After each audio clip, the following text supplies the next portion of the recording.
بسم الله الرحمن الرحيم. أخطاء تضيع وقتك. بتضيع وقتك كل يوم من غير ما تحس. في أخطاء بسيطة بتسرق وقتك وبتسرق منك ساعات عمرك. تعال أقولك عليها قبل ما تضيع أكتر، أو قبل ما تضيع وقت أكتر.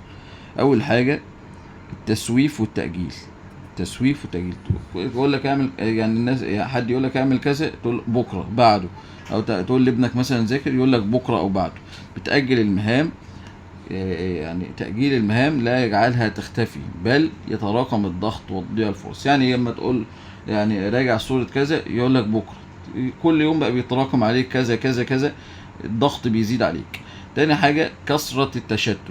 التنقل بين المهام ووسائل التواصل يضعف تركيزك ويطيل إنجازك.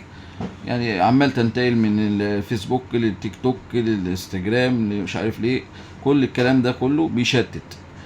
تالت حاجة عدم التخطيط. غياب الخطة يجعلك تضيع الوقت في أمور غير مهمة بلا هدف.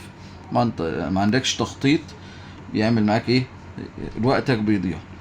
رابع حاجة الاهتمام بأمور غير مهمة. إضاعة الوقت في أمور ترفيهية بلا فائدة يسرق وقتك وجهدك. يعني مش يعني عايزينك ايه، يعني مش كل الوقت ايه، يعني بتهتم بأمور ترفيهية، يعني عمال ترفع على نفسك وتضيع وقتك.